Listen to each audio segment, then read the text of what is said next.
Good afternoon, everyone. It's Tom Sidney Bushnell here, aka Numbers.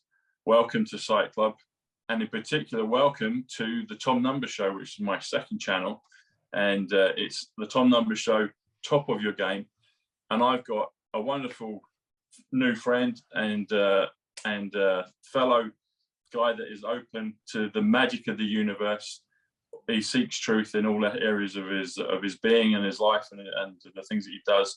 It's Mr. Danny Rampling, Mr. Superstar DJ. How are you, sir?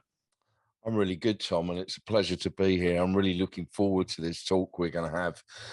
It's going to be very educational, actually, and yeah, I'm glad that we met just by chance in Trafalgar Square recently at a rally, and we got talking, and here we are. So yeah, I'm fascinated by the numbers, but I'm not as educated as yourself in relation to that, and that's why we're here today. So many people who are watching, it's going to be broken down into simple terms that are easy to understand, because there's all levels of advancement in the numbers and the theories around them, and this is going to be a really interesting conversation that we can all learn something from. That's it, Danny. That's exactly it, buddy. And I'll learn things from you, because you've got your journey with numbers as well. You've shown me a book that we'll get into a little bit later called Life Cycles, which has been really fundamental and inspiring from your perspective. So I'd love to hear more about that as well. So when we talk about the numbers, like you said, there's a number of ways to do it. But when I talk about numbers, I'm talking about a thing called Simple Gematria. So that's the technical name for it. There's a few versions of Gematria, but the one we're going to do today, Danny, and for the listeners and viewers, is Simple Gematria.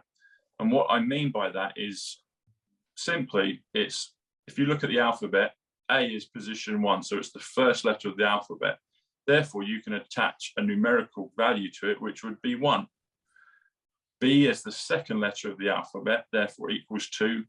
C is the third, equals 3. D equals 4, all the way through to the 26th letter, which is Z or Z, depending on which side of the pond you are, So, and then what you do is you just add up the numerical value of names, places, favorite music, films, sports, history, science, anything that can be given a word, an alphabetical value. You can create a numerical value for it. Okay, so let's just say a name of a town or something. So you'll just take the spelling of that town, and then the associated number with the letter, correct?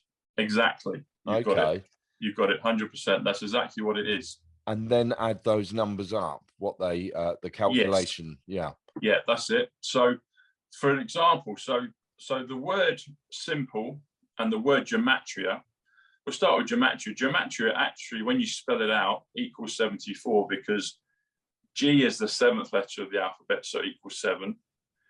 E is the 5th. M is the 13th. A is 1. T is 20. R is 18. I is 9. And A is 1. So you add them up, comes to 74 gematria. And if you do simple gematria, interestingly enough, the word simple also equals 74. So it's almost like if we got it the first time, we'll definitely remember it the second time. So simple gematria equals 174. The full technical name for it, the real full one, is called simple English gematria. And lo and behold, the word English also equals 74. 74 equals Jesus, if people are, Christian. Yeah. It also equals Messiah if people are Jewish. It also equals Muhammad if people are Muslim. It also equals London, which is a town both you and me know very well here in England. It also equals, I'm a big fan of Back to the Future. So the film Back to the Future, I find, for me personally, it's got a lot of numerical codes and messages in the film. And that's why I'm wearing this T-shirt today. So 88 mph, 88 miles per hour. That comes to time travel. So So but the reason I mentioned Back to the Future is yeah. the car that time travels is called a DeLorean. And interesting enough, that also comes to 74. So I think a lot of these things in popular culture are connected, also in our, history, religious cultures, belief systems, etc. So there's a big connection in all of it. But I thought we should start off with doing your name. So Danny Rampling. Okay, just before we go into that, Tom. Yeah. Where does the Gematria, where was this originally developed? Because is that unknown, or? You know what? It's a really brilliant question, and I actually don't know where it originated. Yeah. I personally believe it was embedded into the language when God in his great wisdom, or the creator or source, however you want to label it, created this thing called life that we're in. Yeah. And we were given language. I've heard some accounts, people say it's almost like language suddenly appeared. It didn't kind of have a build up. And there might be a lot of people that disagree with that. And I don't know, I don't know either way. But I think that the Gematria, the connection between the numbers and the letters, the numbers and the words, was embedded when it was created. That's my own personal understanding and belief. The more I look into it, the more it seems to confirm and clarify that. Well, it's a fascinating mystery, isn't it? Yes, it is. It's one of those mysteries. It's like, what came first, the chicken or the egg? How did the earth get here? How did we get here? All those things. How does life even exist? And I believe it's embedded into that fabric, because I personally believe that Gematria is a hidden code that has been known by certain people throughout the beginning of time. And now, I think because we're going through this awakening process, it's becoming more and more relevant to people. But I think people from both sides of the fence, whether bad or good, I think at the top ends, they've known about Gematria, I believe. As I look at it, I'm like, oh, okay, that's obvious. They put the codes in those things. So, and often using it not for progressive and positive purpose and reasons, often used to manipulate and unfortunately, and this is what's all coming to a head right now, isn't it? And as you say, there's a lot of interest in Gematria right now, and surfing online, and I see so many posts in relation to it. So there's obviously a rising awareness and interest in the subject matter. Oh yes, 100%, totally.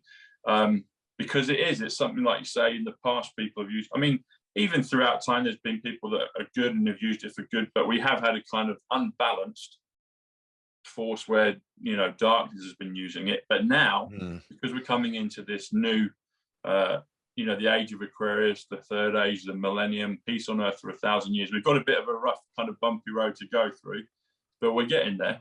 And more people are becoming aware of this. And as we come together as a human collective, as a consciousness, and we work together, things like Gematria and other spiritual gifts, if I label it that, start to come to the fore, and people start to realize it and to embrace it themselves and start to use it themselves. And that's when it becomes magical, when you know your own personal numbers, and then you see it on a global picture and you can connect the dots.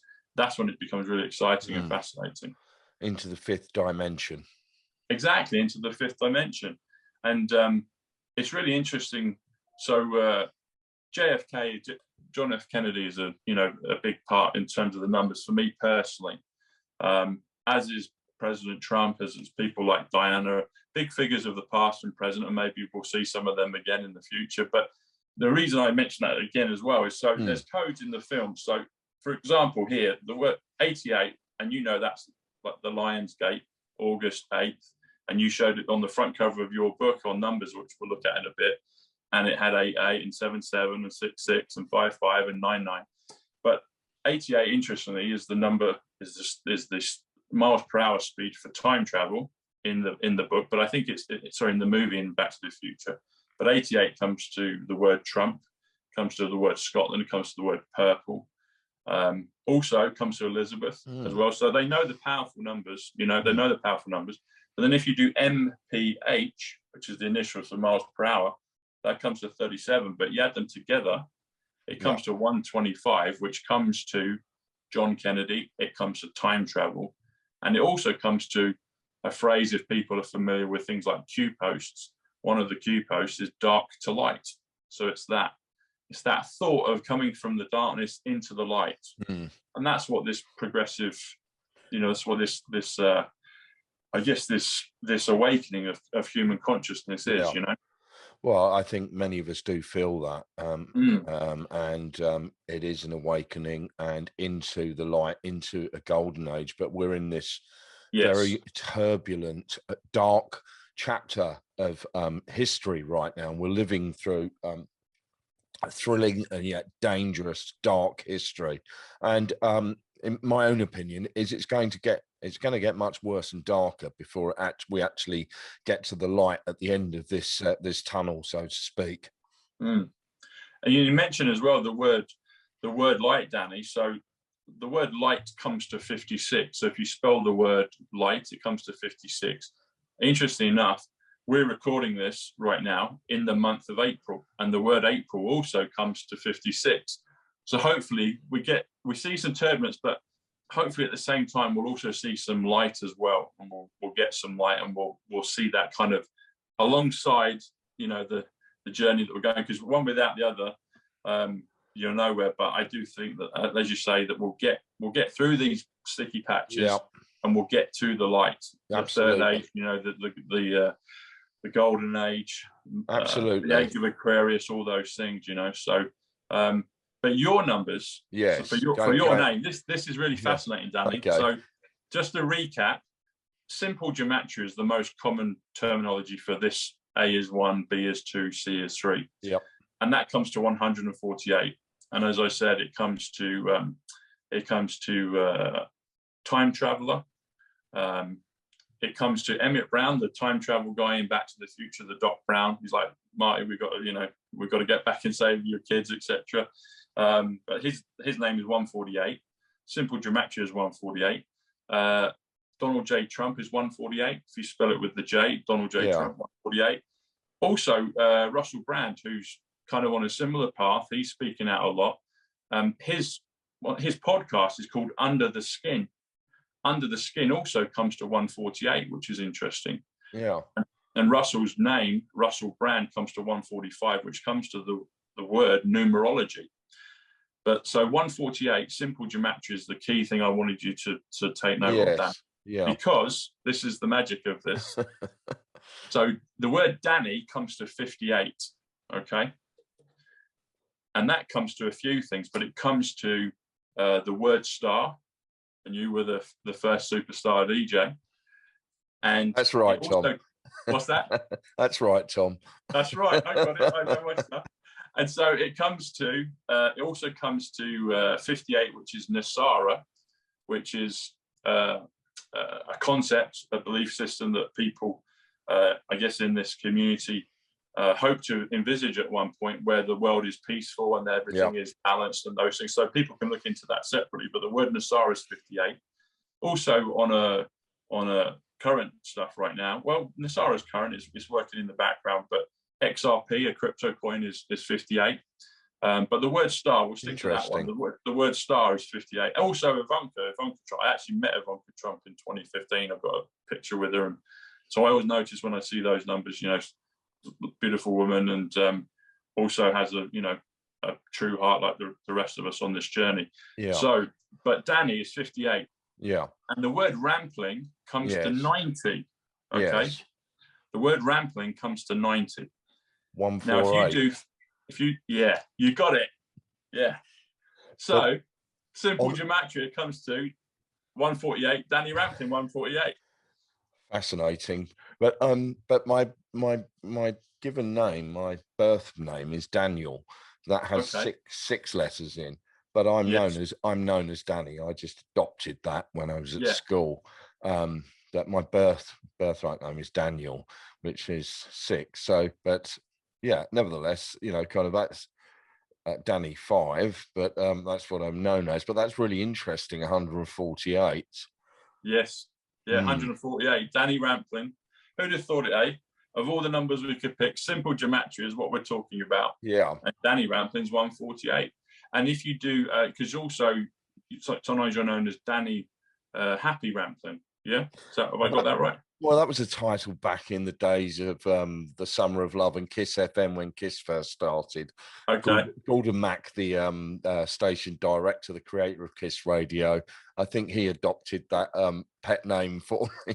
Okay. Well, even if you add the word happy, yes. Interesting. So Daniel's actually 45. Yeah. 45 is ace, as in the ace of spades. Ace is 45. Yeah. You talked about going to the fifth dimension, so you've got 3 to 5D, and you've got the fourth in between. But we're going from 3 through to the fourth to the fifth. The way I see that is when I think of JFK was the 35th president, 3 to 5th, 3rd to 5th. Donald Trump was the 45th president, 4 to 5, 45. Ace 45, Daniel 45. But if you do Danny Happy Rampling, Happy comes to 66. Which comes to event, and you've obviously been the orchestrator of many superstar DJ events in your time, and still. Happy is also woman, 66. Interestingly, for London boys like you and me, Thames, as in the River Thames, is 148. Is 66. Yeah. River Thames is 138, which actually is revaluation. Donald Trump's 138. Mount of Olives is Dome of the Rock is 138. Yeah. The Pyramids is 138. So there's a lot of kind of iconic. Yes. But I just thought of. But anyway, 66 is happy. Yeah. But if you do Danny Happy Rampling, it comes to 214. Yes. Which actually, interestingly enough, comes to 2020. If you spell out 20, it comes to 107. If you do it twice, it comes to 214. And 2020, by anyone's marker, was a really kind of crazy, magical, beyond imagination year that we all went through as a collective, as a globe, as a world. And that's when a lot of things kind of escalated in 2020. But personally, I think it was one of the worst years that I've had for around 6 years or so. I went through another experience that lasted 7 years in the previous decade, and came out of that into 2020. For all of us, really, one way or another, we've been impacted. But for me, it was on a personal level, a terrible setback of a year. Right. I'm sorry to hear that, Danny, and I can see why. I don't know the personal stuff before, but 2020 was a crazy and in many ways a drastic year. Also, I guess some light peeking around the corner with it as well. But I hear. I mean, it sounds like, because it was 2020, sounds like you're progressing forwards. That things kind of in a better trajectory for you right now. Okay. They are, but I tend to take things as they come. For some reason, before this all came along, I could plan things, kind of months ahead or even a year ahead. I don't have that desire. I live in the present. I'm very present to the present day. And I make the most of every day. But I find it very difficult to say. People say, well, okay, what are you doing in September? Half the time I don't know what I'm doing next week or what I did last week. And I think that's that's related to all of this crisis that has gone on, and time and how time has speeded up. Also, I find that time has really speeded up. The day is over in a flash, generally. Yeah, it is. I remember from about the age of 17, I noticed that time started to really escalate and speed up for me. But definitely now, a week feels like 3 days, 3.5 days if you're lucky. It just, where's it gone? It is speeding up.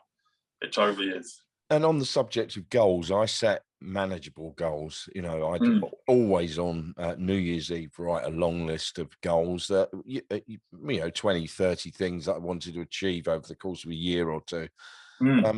past couple of years, I haven't set those kind of goals to that level for the fact that I live in the present moment. I'm present to the present, and that's a really important thing, I believe personally, and that works for me. And I was talking to my life coach friend Mark Wilkinson from Life Free Mixed about this. He said, you know, have you set your goals for this year? I said, well, I have a couple, but I'm keeping it manageable. And I'll evaluate and review where I want to take goals in this spring, in May, which I felt was more comfortable and better to do that. And that's what I'm doing.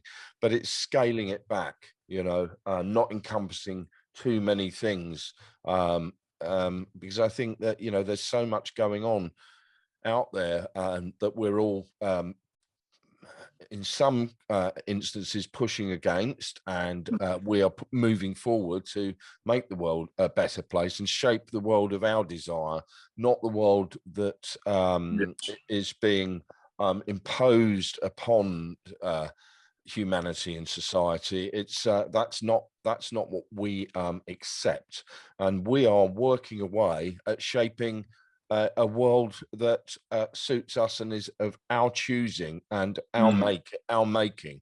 And this is really important. You know, we don't just accept everything that is being put upon us, and we are sovereign. Yes. And there is, through the lockdowns, there's been a realization of sovereignty with a lot of people. And it has unlocked that because of time alone and evaluating life and what the meaning of life is and where one's life is heading. And I think that's out of that dreadful situation of lockdowns, there's come a lot of self-analysis and evaluation. And that's one of the major things that has come out of that period of isolation, is the realization of self-sovereignty. Yes. Excellent. And the word sovereign, Danny, comes to 114, which also comes to the word frequency.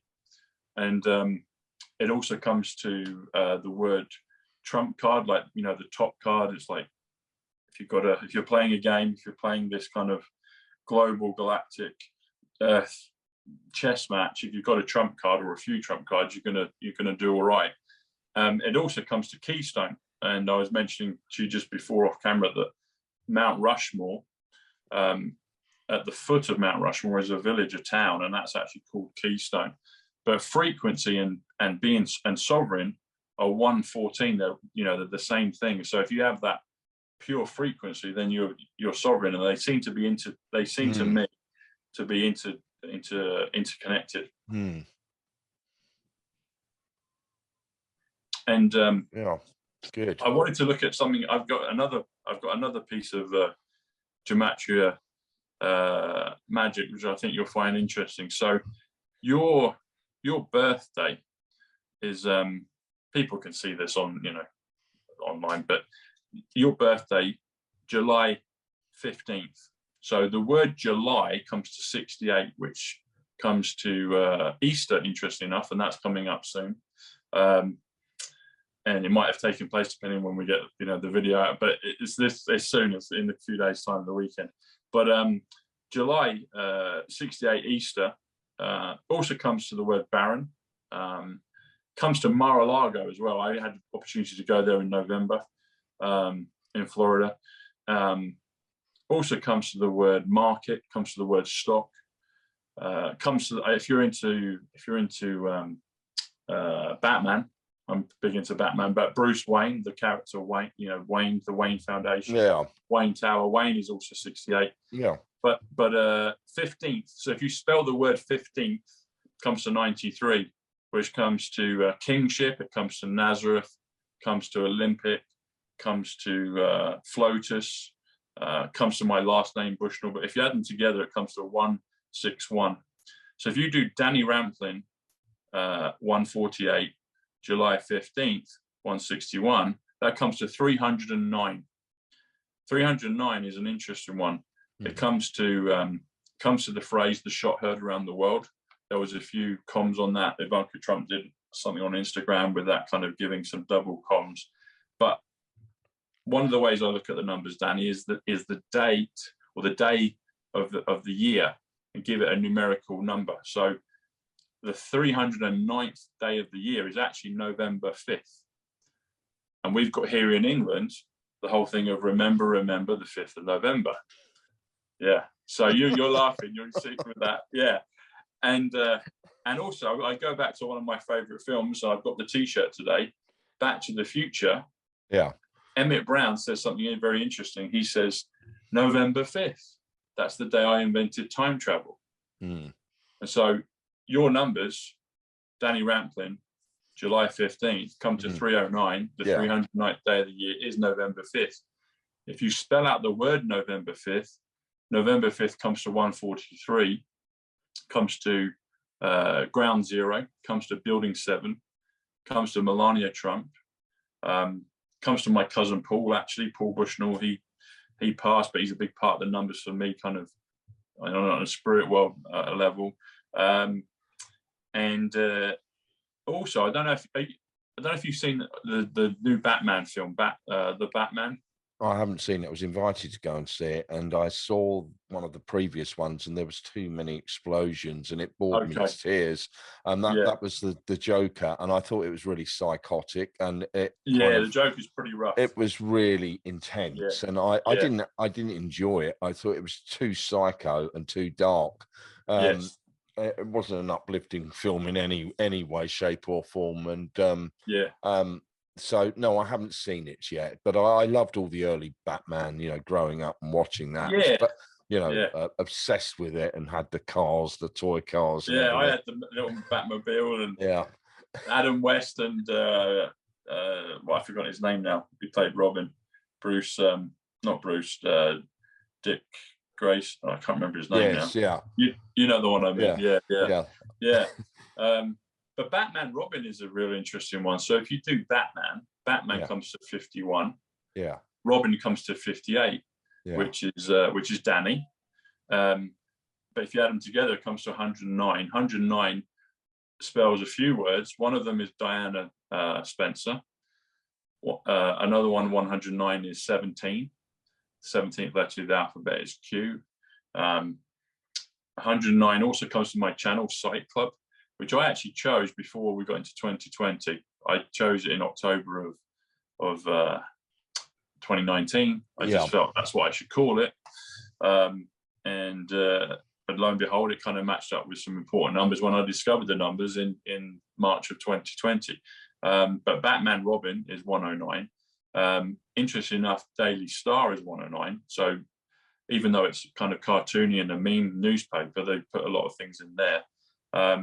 But the reason I asked the question about this current Batman film, Danny, is at the end of this isn't giving anything away, but at the end of the film, there's a key part in New York.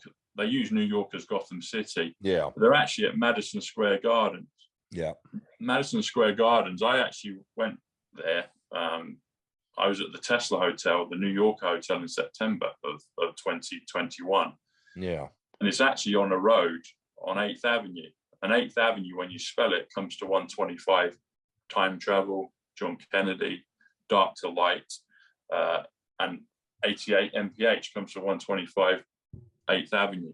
But Madison Square Garden is actually changed. They changed the name of it and they call it Gotham Square Garden for the Batman scene. But there's a kind of culmination of Batman saving the day at that place.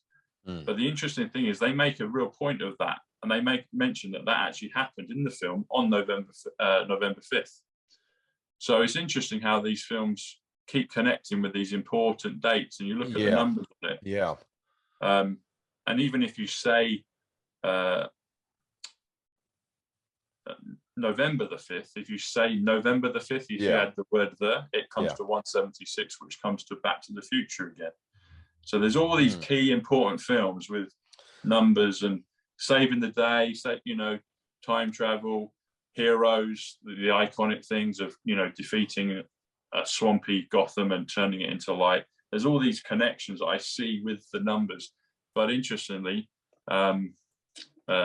309, Danny Rampling, July 15th, 309, comes to November 5th because it's the 309th day. Are you suggesting I'm Guido Fawkes reincarnated?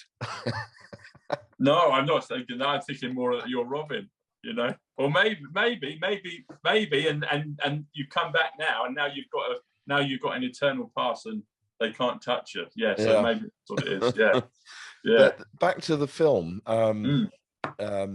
So, are you saying that in the script and in the production of the film, the gematria has been very well thought out in terms of placing that in the film, or is it just a coincidence? See, that's a really good question, Daniel. I think it's probably a bit of both. I think that I'm a big fan. I'll give you an example. I'm a big fan of Christopher Nolan, and he did the Dark Knight series, the 3 Batmans. And I think his works, all of them are masterpieces. And I think he's been coding for a long time. I personally think he's known about the events that we're going through. I mean, just to give some pointers to it, the 3rd Batman, Dark Knight Rises, Wayne Tower is actually filmed in Trump Tower. And Donald Trump, before he was president, makes reference to the film, The Dark Knight Rises, says it's a great film, you want to watch it. So my understanding is, obviously, those guys know each other. They might not say it kind of publicly, but you just have to look. It's like, well, how on earth do you get to book Trump Tower for a major part on a major blockbuster film, you know? So I think a lot of the gematria has probably been crafted and put in, but I also believe that it's probably, a lot of it is done even maybe in a higher 5th dimensional way, that maybe people with good intentions are just writing scripts, creating things.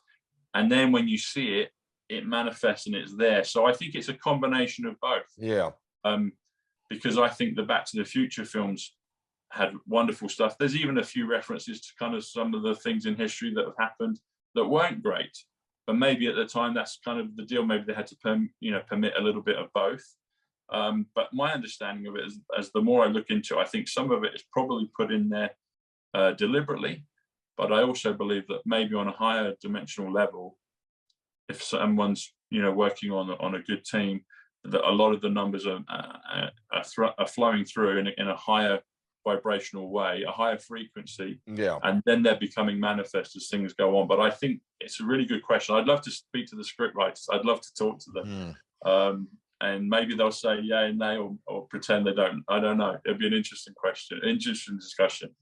Yeah, maybe they. What do you feel about that? What's your gut on it? What do you think? Well, I think it's plausible. I think maybe there is an element of that. Absolutely, yeah. I think so. I think so, because there's more and more stuff coming out now that seems, even old films. So this was for me personally, Danny. This was a clue. We had spring of March 2020. Everyone's in lockdown. Cinemas, everything's shut, and then in the summer they opened up cinemas, and it was a joy to go. And my local one down at Leicester Square, the Empire, they started to show all these old classic films. And when I say old classic films, what I'm talking about is Back to the Future, all 3 of them. They put them all on a big screen. Must watch that again. Oh, it's incredible. Honestly, Dan, that is like, it's like a playbook for what we're going through right now. Personally, I could talk about it for 10 hours. There's so much in there. I'll give you as a little taster. So in episode 3, where Clara Clayton, who is the girlfriend, the love interest of Emmett Brown. Emmett Brown's 148, Simple Gematria. Danny Rampling, 148. Donald J. Trump, 148. Under the Skin, 148. Emmett Brown, 148. His love interest, Clara Clayton, is actually 125, which comes to 8th Avenue, where the New Yorker Hotel is, where Madison Square Garden is, where 88 MPH, 125. Time Travel, 125, John Kennedy, 125, Dark to Light, 125. So they're matched up. They're the love interest.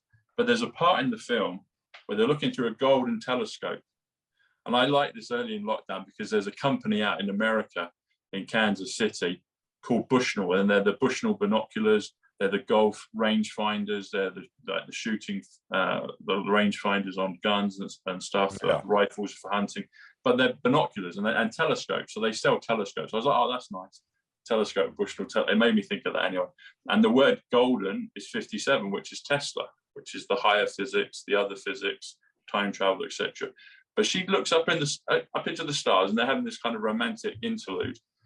And she says, just out of the blue, not connected to anything in the film, she says, I remember when I was 11 years old, I was talking to my dad, and I had this dream that we're going to be put into quarantine for 3 months. She says that in the middle of the film. I'd never noticed it ever until we went through and it was in there. So they were telling us, I mean, quarantine for 3 months, and it's in Back to the Future 3. There's another one. Which year did that come out?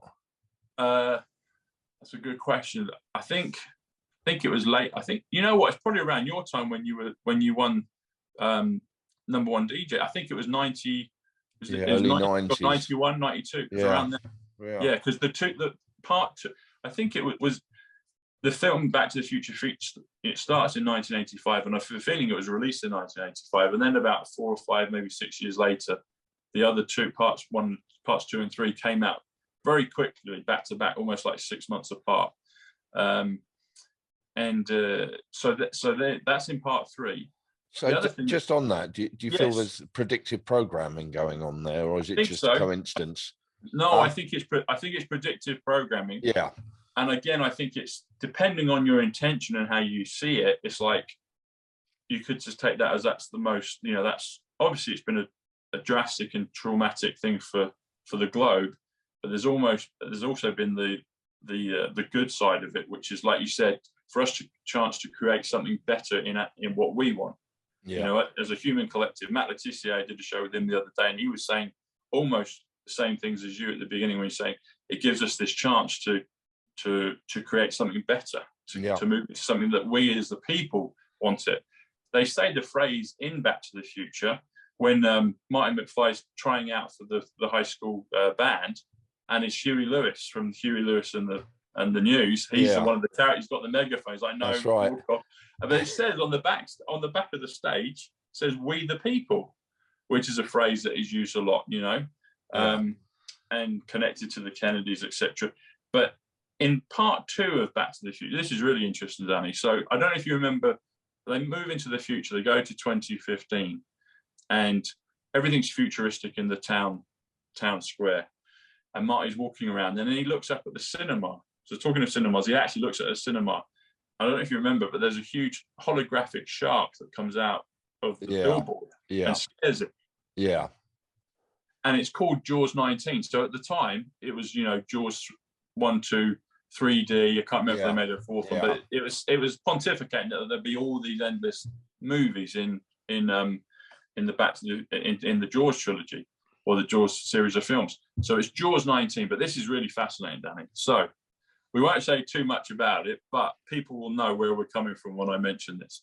So if you translate the word Jaws into Italian, it comes to Fauci. So the Italian word for interesting. Jaws, is Fauci. Now look at the coding. So you had Jaws 19, you had Fauci 19, and then you had, the CV 19 that do you see how that they put that in the film? That's in the film, and it's like, wow. Let's revisit those films. Yeah, it's incredible. And unless we'd gone through what we've gone through in the last couple of years, we'd have no idea what those meant. Yes, just have no idea, exactly. Yeah, but they're there in the film. That's really interesting. Film. Yeah. You've clearly watched those films a number of times. I have. Big fan. Do you know what? It almost felt like they were putting, because there wasn't many people. Empire Leicester Square, you've got the big super screen, you've got the IMAX as well, you've got the super screen, and they literally put all the Back to the Futures on in one day. And it was like watching a new set of movies, and there was a handful of people, and then I felt like, and I was getting into the numbers, and I'm like, okay, I feel like the good guys want me to go in and decode this film, and that's what it felt like, Yeah. And then they had all the Batman films. They had Interstellar, Inception, Dunkirk. Dunkirk comes to 88. The word Dunkirk comes to 88. Great film. A brilliant film. And there's an analogy with that as well, Danny. So as they're going across in their little boats, you know, a one-man band trying to rescue people. Yeah.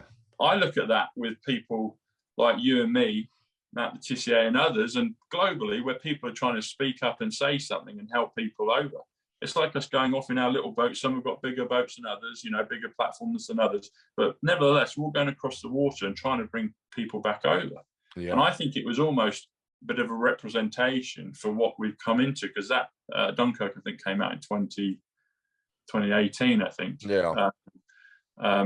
Tenet, Christopher Nolan's film Tenet, the time travel one, the reversal one. I haven't seen that one. Oh, that's incredible. It's pretty dense in terms of subject matter.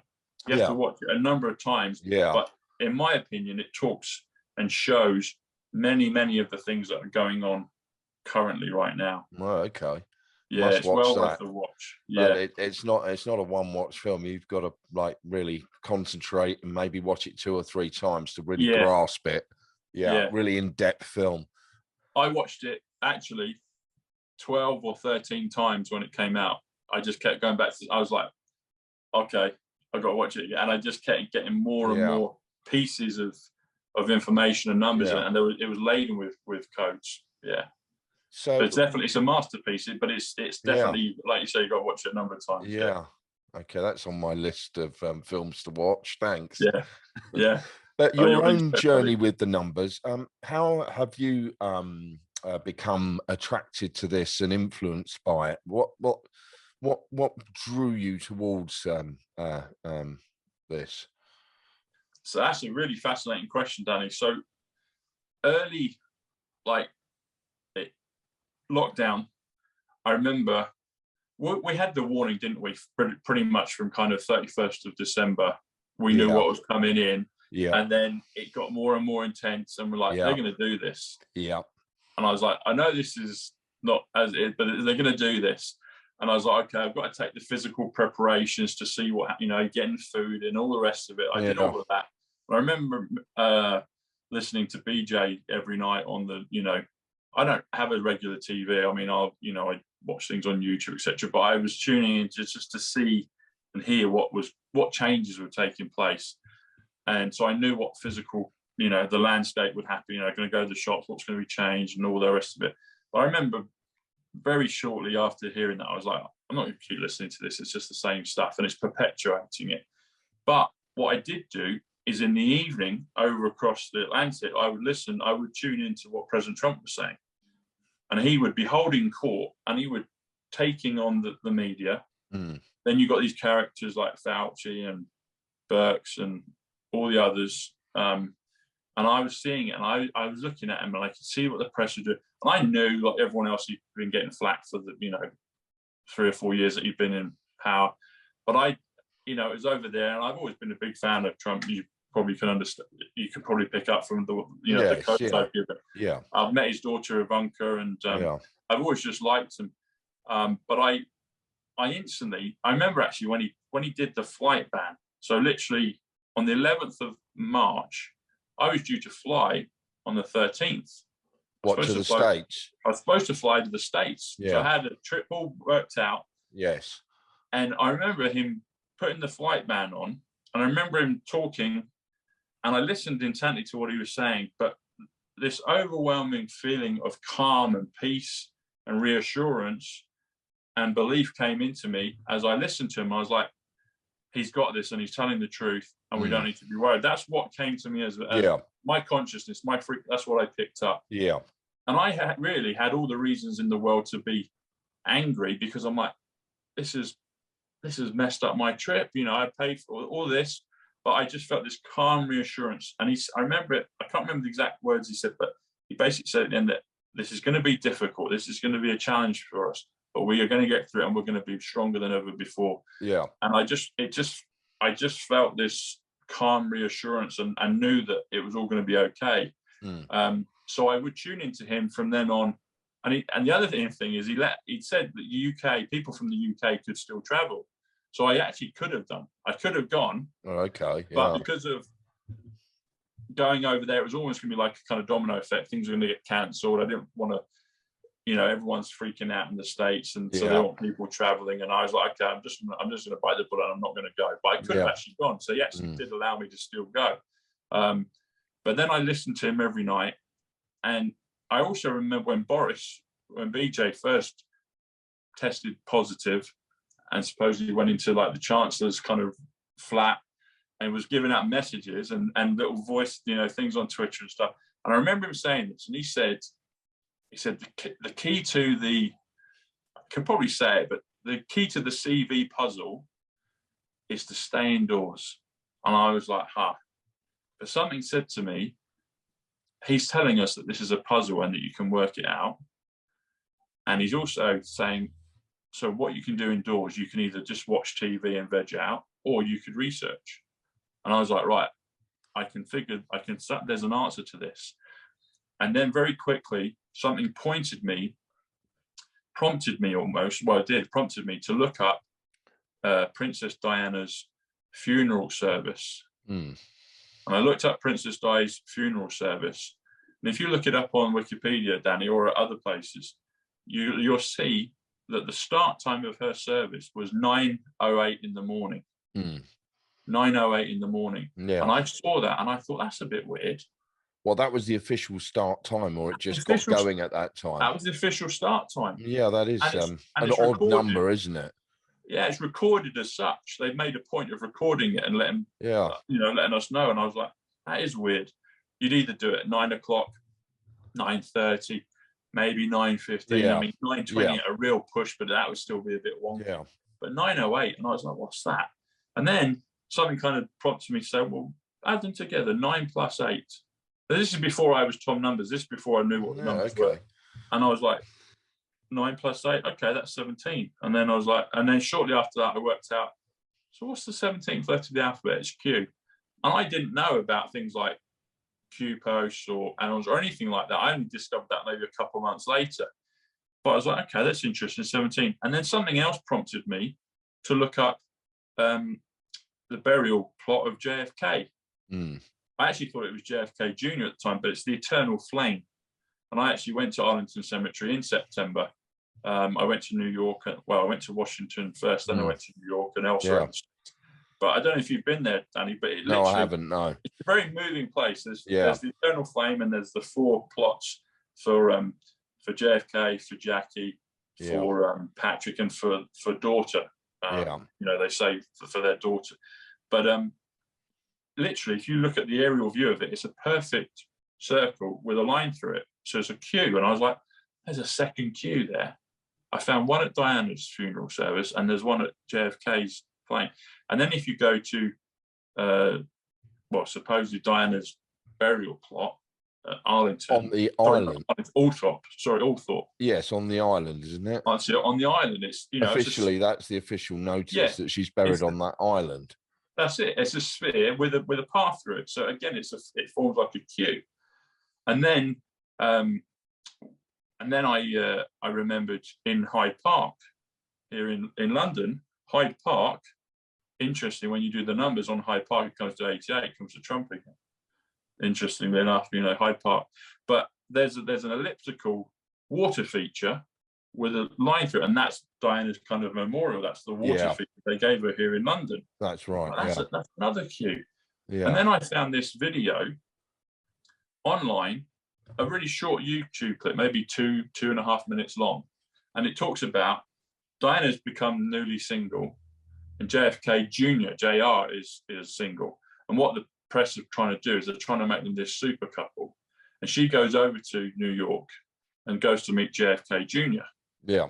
And in the film, in this little 2-minute clip, they make reference to the meeting and they're all excited about it. And it's going to be the new super couple. But they make reference to a place of someone that was a key player at the beginning of 2020, of spring 2020. And they make reference to Trump Tower. And I was like, okay. So Diana, JFK, JR, there's these connections with Q's, with Diana, with the Kennedys. And now we're in the beginning of this, which is probably the most monumental, life-changing thing that's ever taken place in the history of the world, definitely in our lifetime. Oh, gosh, yeah. And President Trump's every night taking on the press, and he's batting them away just like a pro, just taking on all of them. And they mentioned Trump Tower. I was like, there's something here. There's something with this. And then I did discover, as I said, Q was the 17th letter, and I started to work out codes. And then I would listen to President Trump every night, and he would say something, and he would misspeak, or he'd deliberately misspeak, or he'd repeat something a number of times. And I'm like, oh, he's saying so. So I'd work out the numerical code of it. Very quickly, I built up this kind of lexicon, this reference point of all these numbers and meanings, and I started to connect the dots, Danny. So that's really, in a simple way, what happened. That's how it got to me. Yeah. So no one tapped me on the shoulder and said, Tom, look at these. I didn't even know. I called it numerology, kind of technically correct. Yeah.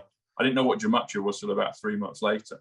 Yeah, I mean, that's a really interesting, fascinating story. But my own personal belief is nothing happens by chance. You are drawn towards certain things, places, people. It's the universal flow. Yes. 100%. And this is clearly a big part of your calling. And here we are sitting here today, and I'm learning about this, and it is a fascinating subject. And you know, over the last couple of years, you've really developed a lot of knowledge and information, and the information you're sharing with people. But yeah, it's to people out there who are watching this. Okay, you have all of those numbers together. So then what? Like, for instance, my name. Then what thereafter? So, you know. Yeah. So the way I see it is, what it does is it just reinforces for me and connects the dots in ways that I wouldn't necessarily have imagined. And so the way I see it right now is, if President Trump speaks, or others, like, I mean, yourself, Matt Letitia, Russell Brand, and there's a few others, I believe, that probably some that you and me know, and you probably know them more than I do, and they're kind of coming out the woodwork now, and they're starting to say stuff, and I'll notice what they say, and I'll decode it. I'm like, okay, and I'll look at their names and their date of birth, and it's connecting the dots. It's creating this fabric, and it's almost like this has been in the works for probably decades, hundreds, dare I say, even maybe thousands of years. And if we reincarnate this point we're at now, I believe so. Yeah, I believe so. Yeah.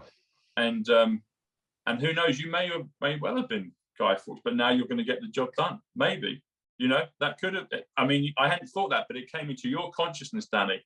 And so there may be something to that for sure. And you've been down there at Parliament doing your thing, so you know, continually. Exactly. And so as we're rising, as the phoenix is rising, this is happening. And for me, I see the numbers everywhere, and I see it not just in the numbers come to me. I don't go looking for them. So they come to me. A thought comes in, and I work it out, and I'm like, oh, bingo, it's another one. And then I'll see it on the front of newspapers, or I'll be listening to someone, or watching something, or music. I had it with you the other day when you sent me a picture of the book, and I was listening to a track of Boy George, and it was just on my iPhone. I hadn't even heard that track before, but some key words came up, and 77, it talked about 77, and then you sent me the picture of your book, which had 88, and it had 77 right there in the center circle, and I was like, no way. But this sort of synchronicity happens all the time, Danny. Oh, this book. That book. There it is. Yeah. It's a bit blurred. Life Cycles. Christine Delore, a good friend of mine who I must get in contact with. This is a numerology book. So on the cover, you've got 9, 8, 7, 6, 5. The life cycles of 9. Yeah. Exactly. 1988 was a real pivotal year for music, fashion, a shifting consciousness. An amazing year, and you know, everybody that was there will certainly agree with that. Yeah, it changed so many people's lives through music and through the collective spirit and consciousness of us all, and but that whole energy went global. So a really groundbreaking, pivotal year, 1988 and 1989 and 87 for that matter. The Summers of Love. Deconstructed everything, brought so many different groups of people together, and just deconstructed all the social taboos as such, and just absolutely blessed to have been a figurehead in that particular shaping of that movement. And I see a lot of parallels with the collective consciousness, but on an even higher elevated level of consciousness with what's happening at the moment within the freedom movement, because their consciousness is a frequency also, and we all operate, we all are on different frequencies of consciousness. And this is something that David Icke speaks about, and I really really interested when he talks about the how consciousness is infinite and the frequencies, and he's got a number of talks in relation to that, but fascinating stuff. And I believe that's, you know, that's exactly what's happening now, because I experienced that back in 87, 88, 89. It was a major shift in consciousness. It changed so much in a positive way. And so much was happening internationally.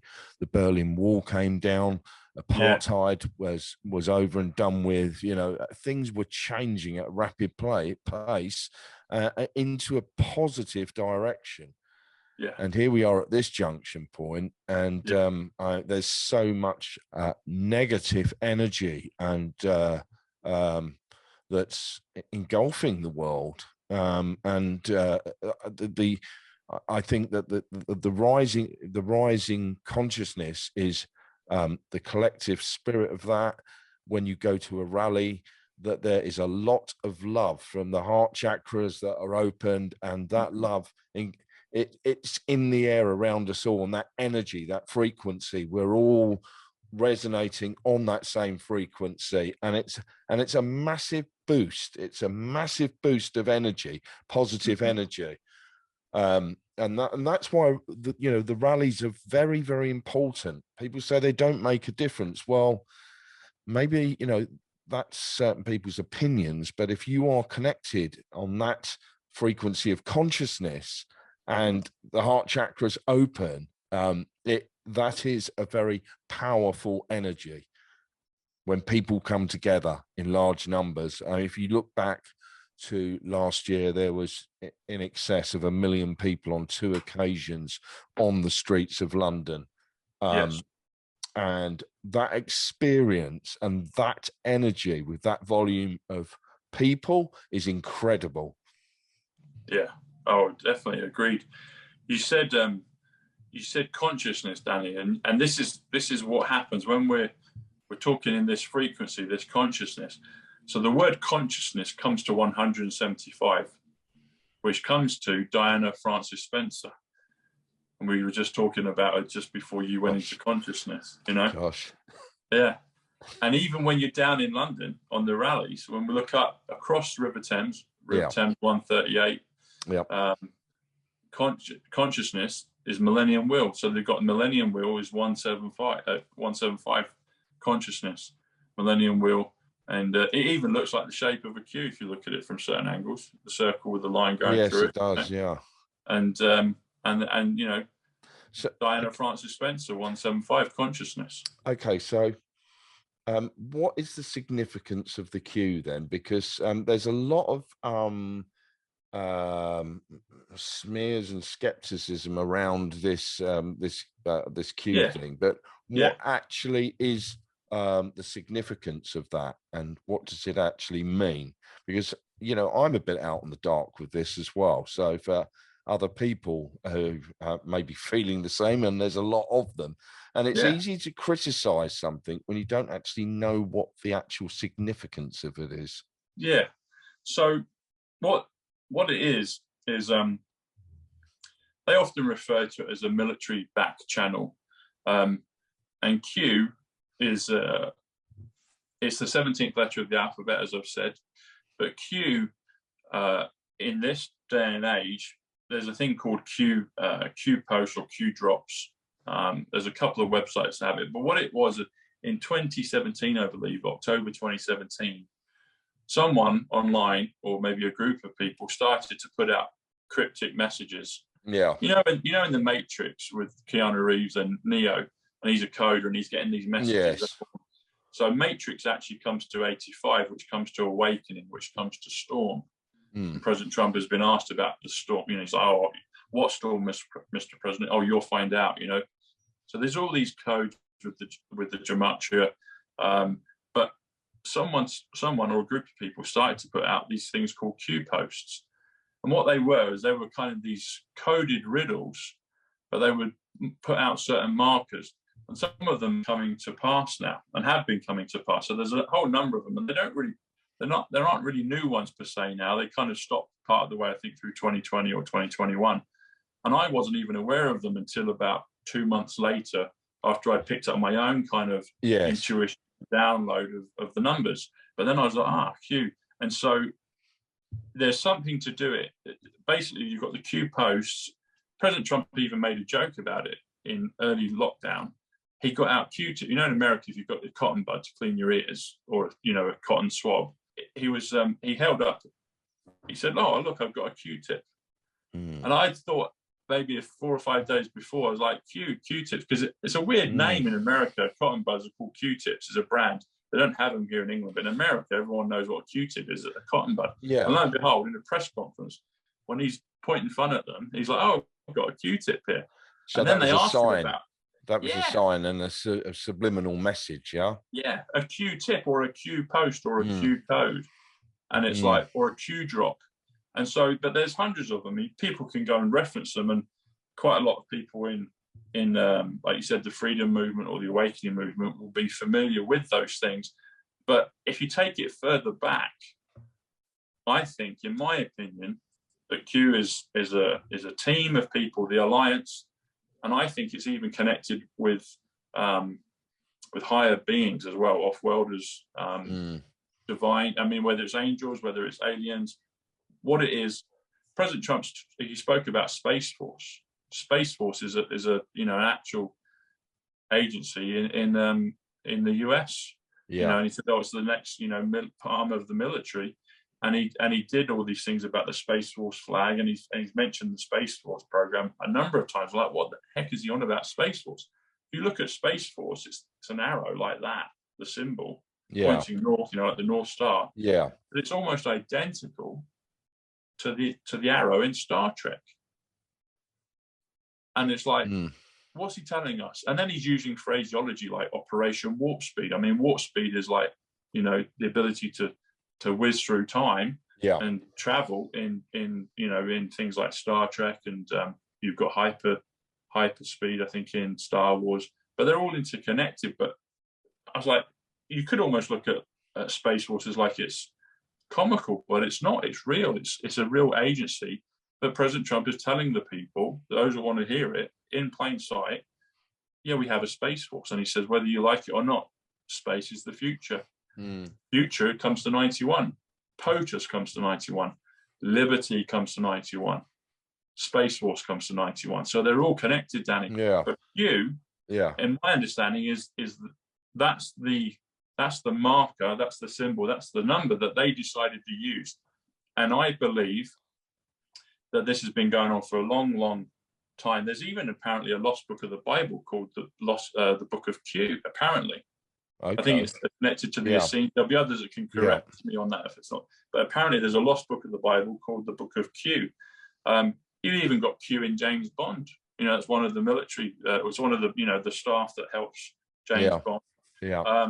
But the real significance, I believe, is the marker on Diana's funeral, 908, 9 + 8, 17, and then Kennedy's marker of the eternal flame is a perfect Q. I'll give you another one that we've talked about, Christopher Nolan. Yeah. So the film Dunkirk, we've mentioned that. Yeah. Just between Dunkirk and his most recent film Tenet, which is all about time reversal and inversion and time travel, in the middle of that, he did a small short film, which was kind of weird. It's about two kind of puppeteers. Yeah. And it's called Key. It's about 8 or 9 minutes long. Yeah. You can look at it on YouTube. Yeah. But it comes between Dunkirk and Tenet. Tenet's 64, actually, which is Jubilee, which is Israel, which is 8 times 8 is 64 as well. So there's a lot of things with that. Movie as well. People say, oh, we're watching it, this is a movie playing out. But the film key is spelled Quay, like a boat, like when you dock a boat. Yeah. But I looked at that, I was like, that's a key. You say it key, but it starts with a Q. It's a Q key. So even I believe Christopher Nolan was putting that in plain sight, saying there's a Q key here, and his films are Q keys. They have Q codes all throughout. But why on earth would you have the letter 17? They've chosen that for some reason, but I think it has divine providence and meaning attached to it. Even if you spell the word, so there's one here I found for you, Danny. Let me pull it up. So if you spell the word 17th, so 17th, 17 is 109, which is Diana Spencer. It's Zapruder, i.e. the Zapruder film for JFK. We saw the splicing of that video, like what really happened around that. 17, 109 is my channel, Psych Club, and I chose that prior to knowing all this stuff with numbers. Saturday, the word Saturday. Doc Brown says, next Saturday night, we're going back to the future. Next 17th night, we're going back to the future. But the word 17th comes to 137. And there's something significant in your numbers with this, because 17th comes to President JFK. So the word 17th, President JFK. But also here, where is it? I've got it here for you. I would love to meet Robert Kennedy Jr. And I think that would be great. I think maybe see if we can get a show with him. Yeah. I think that's going to happen. I just feel it. Robert F. Kennedy Jr., I feel that he is set to be, personally, he's a hero for humanity and an incredible man. Excellent. Good stuff, man. It's the new age, Danny. It's the 1,000 years of peace. It's the golden age, the millennium, the age of Aquarius, however you want to call it. It's this new time that we as humans have been probably, and I would go along with this, that we've probably been reincarnated many times to get to this stage, So, and you mentioned, old souls, exactly, old souls. And you mentioned Robert F. Kennedy Jr. You might have seen this. So, I don't know, a year or so ago, he was doing a doing a Zoom call with someone, and one of the things in the chat said, touch your nose if your cousin John F. Kennedy Jr. is still alive, and it came up and he touched his nose immediately. So, take that as you will, but I'm a firm believer that we're going to see a lot of people, good people, that in one way to look at it, probably went into some form of witness protection to do the things that they're bringing about now. So I guess hold on to our hats. It's a movie that we're watching, and we're going to see, I believe, some good characters come back. One of the things that makes me feel that, Danny, is going back to JFK. So going back to his uncle. Yes. I went to Dealey Plaza in November of last year, and I'd never been there. Yeah. I don't know if you've ever been there or not. No, I haven't. No. It's quite a peculiar place. It looks a lot smaller than it's portrayed on the TV. Yeah. It's interesting. The actual name of the road where that took place, there's an X that marks the spot. Yeah. It's actually called Elm Street. Could you believe it? Elm Street, and you've got that whole film series of Nightmare on Elm Street, and it's like they almost were kind of pointing fingers and fun at it. But I believe with everything, all things are being returned to good now. We're going from dark to light. But really, something that's very interesting about this is, I believe things like Space Force, JFK, time travel, Star Trek, Back to the Future, all these things, Nikola Tesla, are all connected. Nikola Tesla, the wonderful inventor and scientist, who's going to be, his patents will be used in these new ways of health for humanity. In the new world, in the new world, exactly. And if you do the numbers on Nikola Tesla, it's 119, which comes to foundation, which comes to redemption. And if you want to build a new house, a new structure, you have to rip out the foundation and start to build again and put a good foundation in. And that's what is simultaneously happening as the old guys dropping, the new things are coming in. But JFK that event that took place in, it's interesting, the bells just, I don't know if you can hear that, but the bells are chiming to confirm what I'm talking about. But November 22nd, 1963, Tesla is famous for saying that if you knew the power of the numbers 3, 6, and 9, yeah, you'd have the key to the universe. So if you knew that, you'd have the key to the universe. Yeah, incredible. Yeah, and even if you say 3, 6, and 9, it comes up to 169, which comes to the Great Awakening, which comes to Robert Zemeckis. He wrote, directed Back to the Future. Trump Towers 169, Tiffany Trump 169, Diana Queen of England 169, my name Thomas Bushnell 169. But 369, if you knew the powers of those numbers, you know the key. You'd have a key to the universe. But 369 ties into when Kennedy passed. So November 22nd, 1963. Even 1963, you've got a 9, a 6, and a 3 in there. So you could do one. You could times it. 9, 6, 3. You've got 369. You've got them all there in that year. But then when you look at the date that he passed, so it was a Friday, November 22nd, 1963. The very day after that was November 23rd, and it was a Saturday. Now, if you do the numbers on November 23rd, if you do Saturday, November 23rd, it comes up to 369. Saturday, November 23rd comes to 369, literally the day after that happened. And back here in England, Doctor Who, the time travel series, was his first aired on November 23rd, 1963. But because of the shot heard around the world, the 309, 309 is November 5th. Remember that date. It happened, it echoed, and it went around the world. So therefore, basically anything else of any significance on TV was squashed. So they had to show that Doctor Who episode the following week. It was shown, but no one watched it, so they had to re-release it the following week. Also, if you do the numbers on Captain James T. Kirk from Star Trek, and you do USS Enterprise, which is the starship that he was commander of, that comes to, again, 369. If you also, some will, I'll say it and people can make of it as they will, but even if you do President Vladimir Putin plus Space Force, it comes to 369. If you do witness protection, if you do time travel, if you do John Kennedy witness protection, it comes to 369. If you do time travel witness protection, it comes to 369.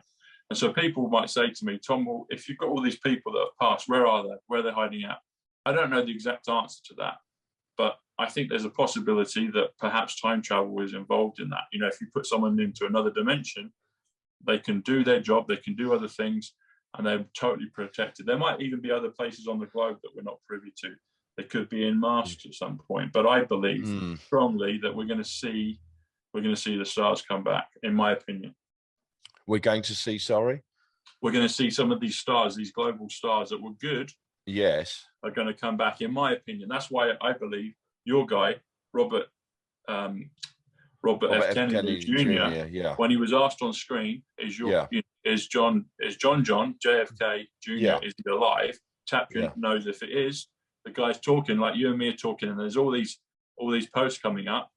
Is John alive? And he touches his nose and carries on with the discussion. So it's not just me coming up with stuff. That's his cousin saying that. So the codes are there, the clues are there for those that are pure in heart that want to see it. Well, it's just digging deeper, isn't it, and having an open mind. A lot of people say, well, that's just bloody conspiracy theory nonsense, because they don't want to actually open their minds and delve a little deeper and then do some critical thinking and think, well, actually, that could be the case. Keep an open mind to such things. But I was just reading the other day about time travel, that it's possible to go back in time but not change the course of history whilst back in that particular era of time. There's so many mysteries and so much that we are we have an inclination and an interest in, but actually time travel has probably taken place, really, Yeah. within secret groups. I'd say Yes. it's very likely that that has happened. Yeah. I believe it is, Danny, because I had a similar chat with Matt Letitia about this, and he said Yes. he hadn't thought about it too much, but he said, but you know what? If it's in things like films and science fiction, and you have the ability to create that possibility, then maybe somewhere along the line you can actually do it. Because why would you even have the thought that it's even possible? And I believe, really, going back to your boy David Icke, we're in this narrow bandwidth of consciousness and of reality. We don't know what's over here. We don't know what's over there. But as we're going through this turbulent but also glorious time of change, because we know there's light at the end of the tunnel, and that's what we're all focused on and going to. And so as our bandwidth increases, more and more comes into us, and we start to decipher these possibilities. I mean, this is another thing that I've had since 2020. I'll be talking, and I've had probably on 20 different occasions, I'll get a beam of light whizzing behind my head while I'm here on camera. And then people will put in the comments, say, Tom, you had an orb, you had this going on. My friend Rachel from Right Side Blonde, she's had it a couple of times. I saw it off screen, but we were doing an episode, and all of a sudden, literally a golden orb of light kind of hovers around her, and then it goes and it whizzes past her. And I've seen it with my friend Taro by Gene. I've seen it on people like Jack Kidd when I've done calls with him, and Dave Mahoney. There's certain people I've seen it with, and I've had it a number of times, and I believe that's higher. It's something divine, and I'm blessed to have it. And I didn't even know it was possible. I didn't even know that sort of thing was possible. And I've sometimes caught them in the corner of my eye as I've been in my own reality. But it's going through this, like you say, Danny. Things like time travel and other things that have been kept from us, and now we're going through this great awakening, this process of awakening, and we're starting to see and feel and experience these divine, out of this world things that we've been kept in the dark over for a long time. Well, suppressed, exactly, and opening the gateway to levels of consciousness and that we possessed many hundreds of years ago, that have been lost along the way and suppressed. That gateway and channeling that is actually unfolding also. Yes, exactly. Psychic abilities and the conscious state. Yeah, totally. You said the word channeling. So channeling comes to 87, which comes to truth. It comes to justice. It comes to Stellus, I think, even beyond. But it also comes to Junior. You spoke about Robert F. Kennedy Jr., I've spoken about John F. Kennedy Jr. The word channel comes to 57, which comes to human, which comes to Tesla, comes to England, comes to George, comes to Wood, my grandparents' last name, comes to Mary from a biblical, Mary Magdalene, etc. But I was just thinking about the word Tesla, and I wanted to mention it and say it was human 57, and then you say the word channeling, you said, and channel is 57, channeling, add an ing, 30, it takes you to 87, which is truth. And that's the truth, Danny. What you've said is the truth. This highest consciousness, as we raise the frequency, as we raise our vibration, we're discovering how powerful we are. Every human being, if you're a human here on earth, you have immense, divine, godlike, science fiction powers. And that's what we're all beginning to realize and awaken to and discover. And I think it's super exciting. I mean, you're discovering things, I'm discovering, and we're imagine where we're going to be in 5 or 10 years with the things that we understand and experience. It's just going to be biblical. Amazing when we're out the other side of this, and we will be out the other side of it, and we'll be, kind of, this dark history will be a chapter in time that will be never to be repeated. But yes, in 5-10 years, I think that that's definitely where we're going to be standing, and in a much better world. This is all going to collapse and crumble. It may not feel like it at times, and some days are better than others, but hold it's coming. Yeah, hold the intention. We feel it in every cell in our bodies and in our souls, and we're seeing it, and it's a turbulent time. But light is coming, and it's coming fast, you know. And we're getting a taste of, like, this is what you could have had. You don't like this, you know, we don't want that. And so that empowers people to wake up, because you can tell, you'll know what this is like. You can tell people things, but unless they own it and discover it for themselves, or feel like they've discovered it, they won't take it on board. Yeah. And so for you and me and others is just to keep, you know, trying to be there, holding the frequency, holding the vibration, allowing people to come across. Yeah. But they're also getting the benefit of seeing, actually, this is a mess. We don't want this. And it's like, enough is enough. But if there was no light, if there was no mercy and no joy at the end of the tunnel, we'd be all fucked, really. For, you know, excuse my French, we'd all be gone. But thankfully, we're not. Yeah.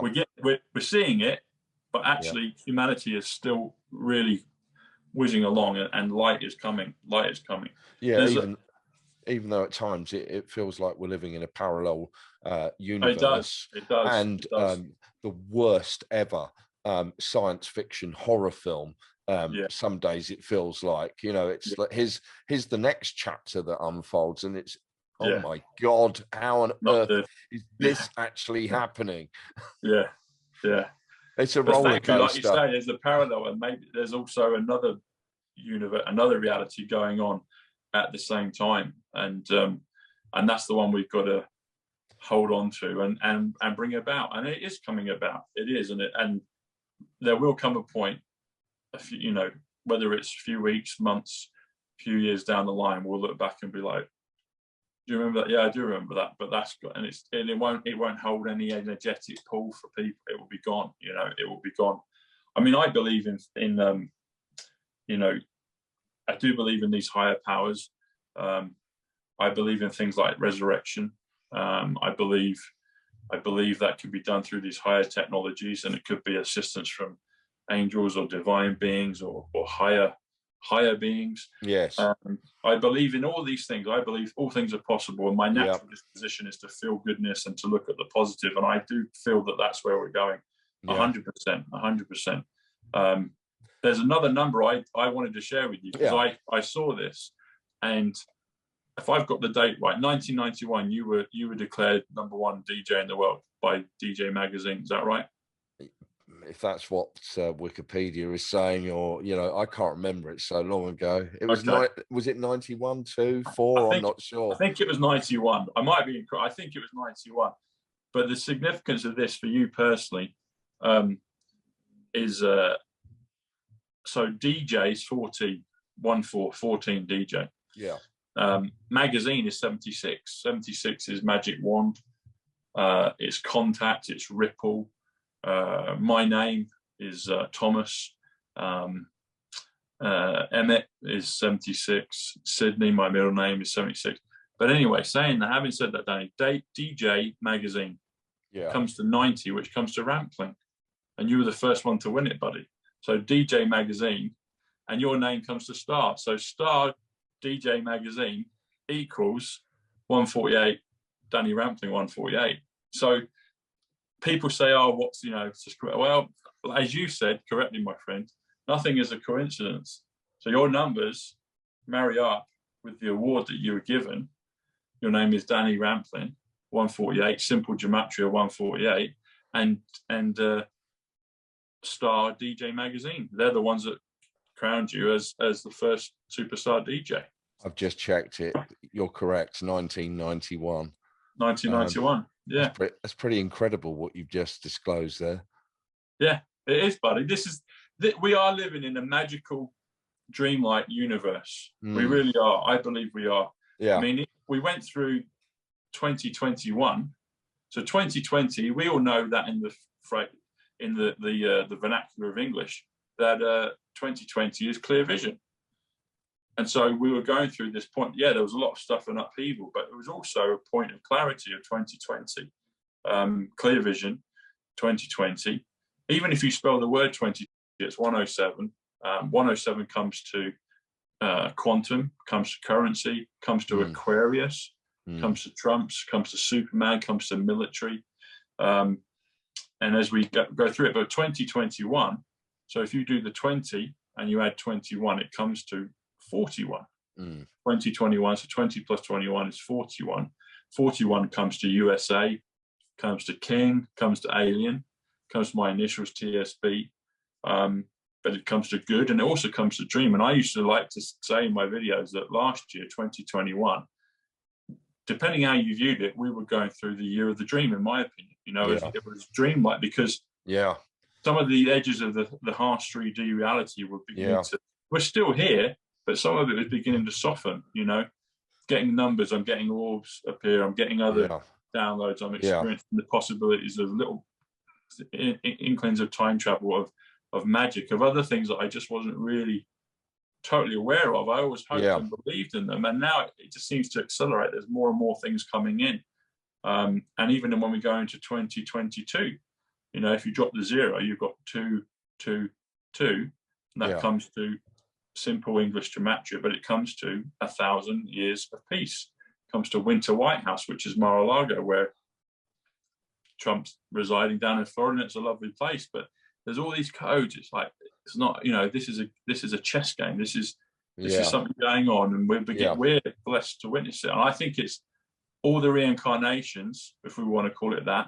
141, Looking Glass for time travel, Project Looking Glass 228, the best is yet to come. That's a phrase in the movement. We're getting to witness this, you know, and I think it's so interesting you said about Guy Fawkes, because I'm going to look into that. I think there might be some there might be something to that for sure. But 2022, that indicate that the gematria that comes to 1,000 years of peace. Yes. So if you beginning this year, I believe. I mean, I think there'll be some amazing things. I mean, because I could see a lot of this stuff, I was thinking, oh, it could be, you know, it's around the corner. I can see it, so therefore you think everyone else can. And I was like, okay, it's going to be in a few weeks, it's going to be a month. And all through 2020, I was thinking that. And I was like, 2021, and where did that go? That was so quick. Now we're in 2022. And even if it takes, you know, it might be I mean, President Trump spoke about a transition to greatness. There's the biblical stuff of in a twinkling of an eye, and I believe in that. But there's also the transition to greatness. So it could be that people are on different timelines. It could be both. I think as we go up the higher dimensions, I think the things of black and white, right and wrong, yes, no, the binary ones and zeros, I think start to dissolve. I think as we go into a quantum realm, you've got at least a minimum of 2 possibilities, if not more, with every option. And I think as we go into the 5th, the kind of hard, rigid facts of right and wrong, yes, no, on, off, I think those things start to dissolve. So it could be a blend. I mean, I think 2022, I think there'll be amazing things in it. Even if we go into 2023, 223 comes to global currency reset. I think that was something that will probably happen. I think it will happen. And maybe it will happen that year. I don't know. I'm not privy to it consciously on all the things that are happening, but the numbers that come through, the codes that come through, the things that I see, I believe we're going there. That's where I believe we're going to, Danny. Even on the numbers, you can look at numbers and you can see really powerful, beautiful numbers. And then you can see on the other side, oh, the dark forces knew the power of these numbers and they crept right up to them. And as I go through this, I'm seeing a mirror image on pretty much everything. But then, as you said, it's your frequency and it's your intention, what side of it you choose to focus on and bring about. And I see that as this old system that was going to go ahead, and we're seeing whiffs of it, and we're seeing it promoted in the media and the effects, and they're pushing it. But at the same time, simultaneously, I believe that that's being dismantled. We're getting a taste of it, and it will wake people up to such a point where they'll be like, I don't want that. I'm going to fight for my liberty. I'm going to fight for my sovereignty. I'm going to stand up. And then once everybody stands up together, then it's game over. It's game over then, you know? And so I see a reset, I see a change, but a good one for humanity. President Trump said a number of years ago, I think when he was president, maybe first or second year of his term, someone asked him, they said, what do you think of the currency markets? You know, we're trying to manipulating their currency. And he said, oh, it's something I've been thinking, you know, I've been aware of this and spoke up against it for a long, long time. But he said, sooner than people think, we'll all be on a level playing field. He said, we'll all be on a level playing field. And what does that mean? A level playing field means that everybody, all currencies would be at the same.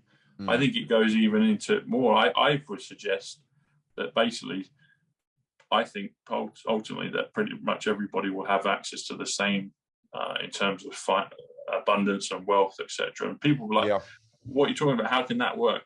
Well, if some person has got more in the room than another person, you're always going to be in a level of servitude. You're always going to be. So I think if we're going to go into this millennial golden age where there's more than enough for everybody and abundance, then I think at some level, at a quantum level, everybody will be on a level playing field. Everybody will have access to all the resources that they need. And then people might say, well, you won't need money. Maybe you won't. I don't know. I haven't seen it consciously yet. But I do believe in the promise that what he said, that everything will be on a one-to-one. And I believe that it will be a fair. And he added the words, he said, it's the only way you can compete. He said it has to be fair on a one-to-one. And then it gives you the opportunity to compete. So people like to compete and grow and progress. And, you know, we like sports. We like all these things. You know, it's built within our DNA. But when it gets out of whack and people dominate and control others, that's when it's evil and that's when it's wrong. And those days are numbered. They're gone. They're gone.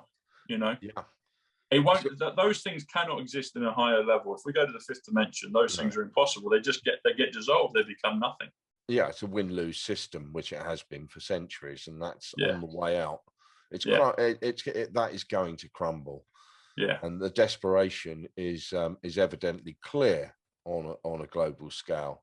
So many different layers and things going on right now, and that is the way forward. An even playing field. That is a win-win system for humanity. Cooperation. It's love, isn't it? It's like John Lennon said, you know, it's peace. It's one love, you know. Bob Marley, one love is 88. Trump, actually, interesting enough. But it's there. That's what it is, Dan. It's cooperation. It is this happiness of utopia. Because really, let's face it, if it was going to get worse, I'd be like, all right, I'm off. I say thanks a lot, everyone. I'll be off. You know, you wouldn't want to go. Why would you want to go through it worse than what we've gone through and it get progressively worse and worse and worse? There just wouldn't be any point. It's like, no, I'll opt out. You know, Matt Letizia said the same thing. He said, it's not the world he would want to live in. No. So it's now our chance and opportunity to create this great new world that we're all going to live in. It's been prophesied in all the dogmas, all the religions, all the spiritual texts, where you look at it, there's this common theme that humanity and mankind gets out and we have this glorious future in front of us. And that's where we're going. And you won't physically be able to subsist or exist in that higher dimension reality unless you're on board. You know, anything that is decays, anything that is broken, anything that is 3D will eventually just dissolve because otherwise it can't subsist. It just can't, you know. There's better days ahead, that's for sure. Better days ahead, my friend. Better days for sure. Well, buddy, it's been really fascinating. I wanted to actually, can just before we close, I just wanted to know briefly how you got into the position that you got into in terms of being a DJ and having such a successful career, and how you got to where you are now in terms of your awareness. I think they must have been intrinsic. You know, you're a successful guy. And music is all frequency and it's numbers and everything. And you got to the top of the tree in that. How does music and consciousness, spirituality, whatever you want to call it, how does that dovetail for you? I've been raising the vibration since 1987 when things really did turn a corner for me.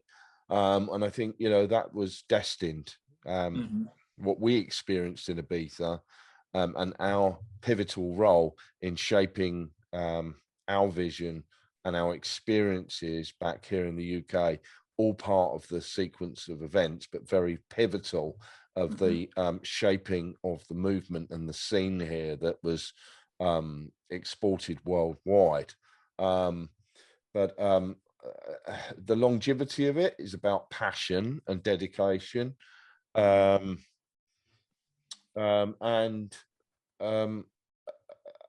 a passion to keep on learning as well. My you know, kind of my life, I think for all of us, you know, who well, not all of us, but my intention is to end my days in a period of, well, actually I've mastered my life, and we need to go through challenging experiences in life and come out the other side of them and learn those lessons, which puts us in a much stronger position, mentally and physically at times. It's all part of the learning journey of one's life. But, you know, I couldn't sit still and just say, well, actually, I'm not going to learn anything else. It's, you know, kind of, I'm quite happy in this comfort zone here. It's just who I am, and you know, that quest for knowledge. Sitting You've got here to grow, learning, haven't you? exactly, sitting here learning about gematria. It's, you know, a fascinating subject, and after, you know, this call, it's gonna, you know, it's inspired me, and I'll go and look at other, you know, kind of writing and information related to this subject matter. And life is an adventure, and you know, live every moment and make it an adventure.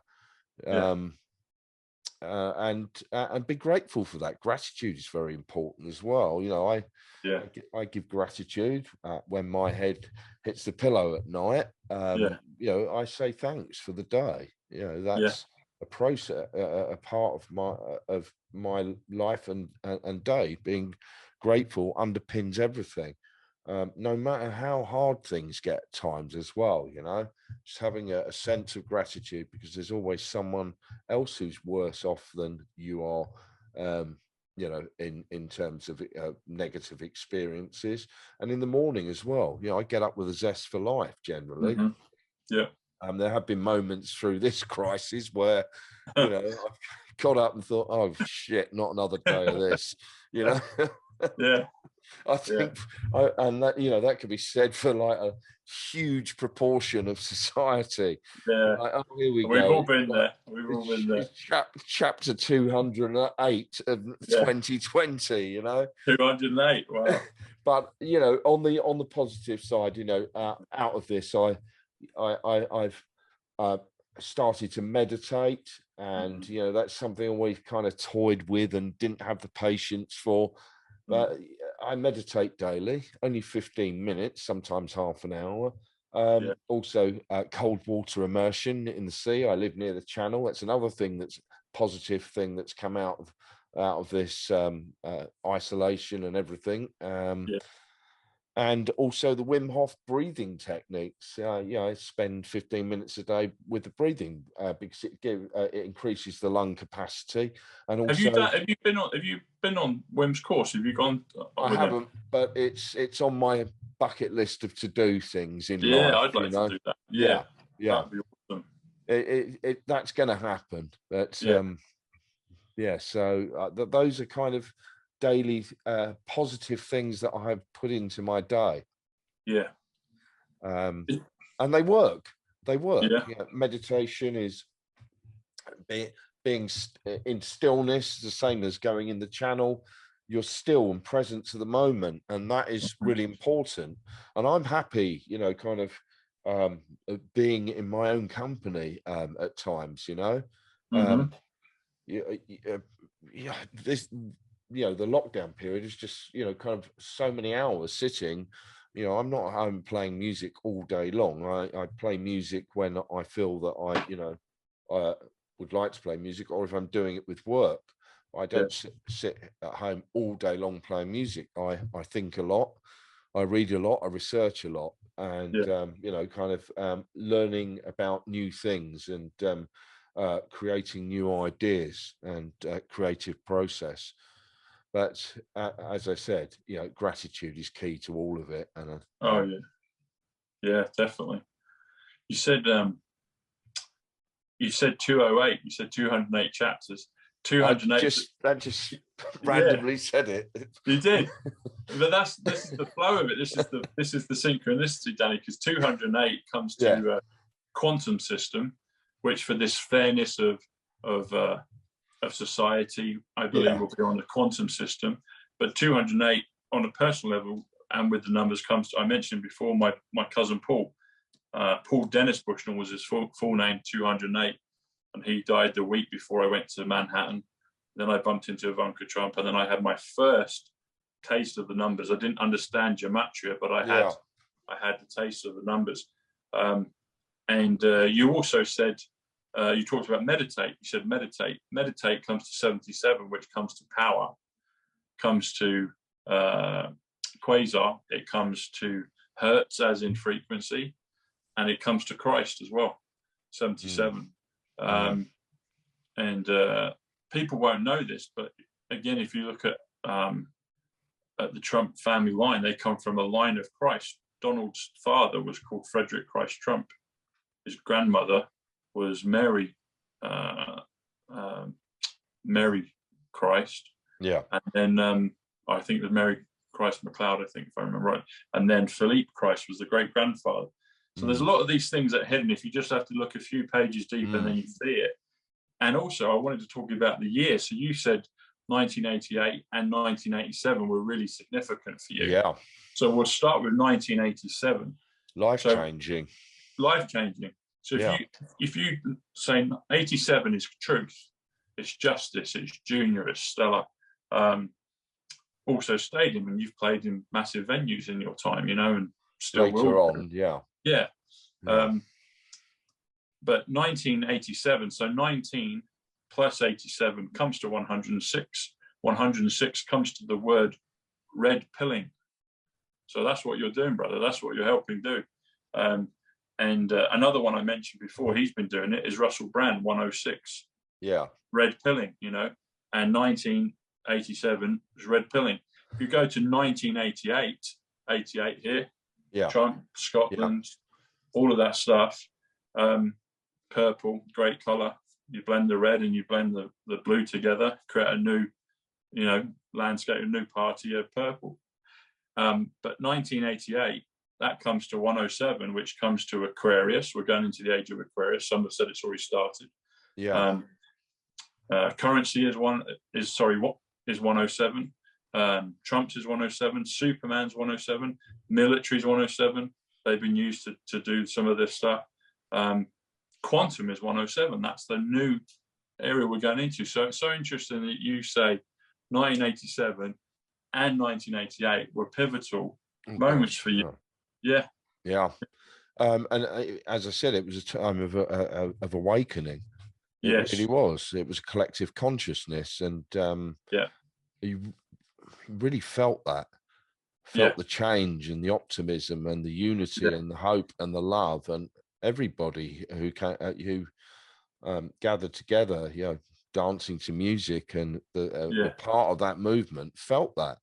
Yeah, there was change that happened there, and it was a very unique, incredible time. It wasn't just like going to a club and playing music. There was a real feeling that there was this positive shift going on, and we were going into the Aquarian age. That's how people were feeling back then. Yeah. Well, trance music, I mean, there's all the genres within it, but I've always been a euphoric trance. I love it, and all the other segments within house and dance music, etc. But I remember at school, I remember people going to raves when I was at college. I think Rosala, she booked out a massive sports auditorium in Farnborough.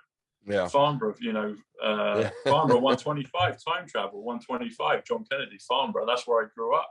Farnborough, Hampshire, 222, 1,000 years of peace. That's where I grew up, Danny. All these things are adding up with the numbers. But I remember that, and I remember friends going to it and talking about the great time they had. And but I wanted to ask you, how did you get into it, and what are some of your favorite DJs that you've played with? You know, there's a lot of guys and girls that do it, but what are the ones you really love to do sets with? Well, Frankie Knuckles was one of them. He's no Okay. longer with us, but his music legacy is eternal, and his Your love. spirit is, yeah. So, you know, there's so many great DJs, Tony Humphries, David Morales, many people, but they spring to mind. But how did I get into it? Collecting music at a young age, obsessed with the radio, trying to figure out how the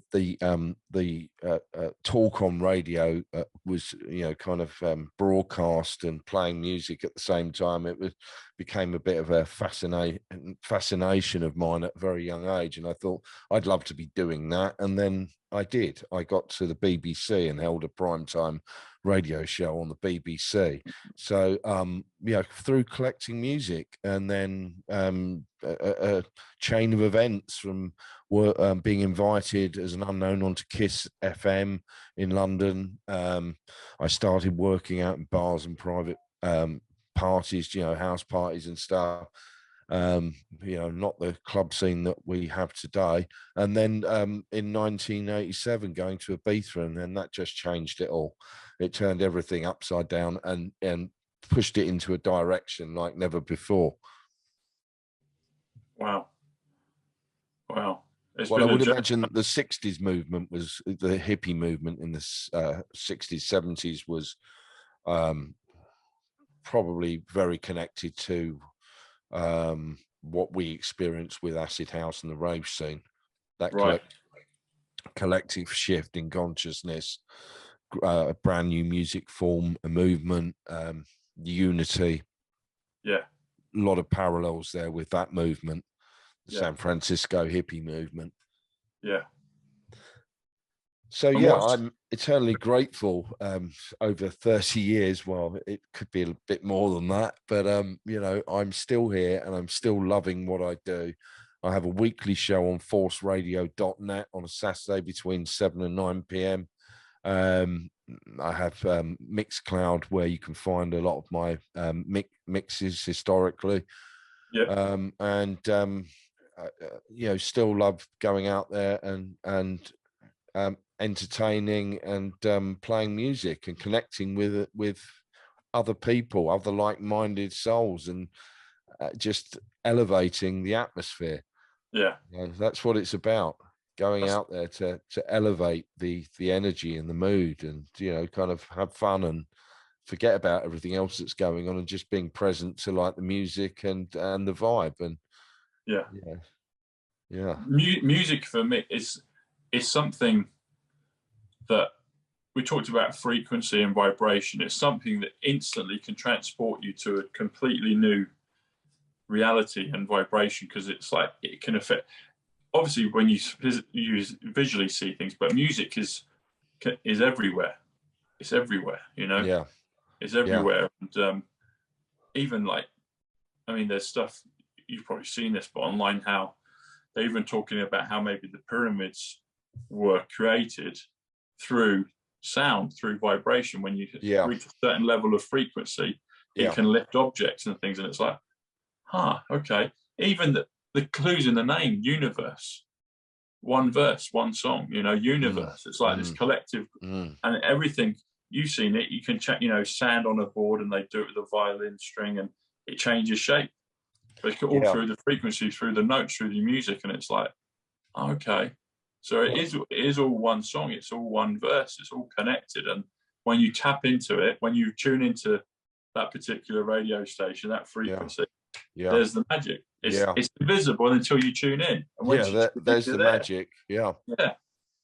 Well, there is a view that sound frequency healing was that was of that time. That was the way people were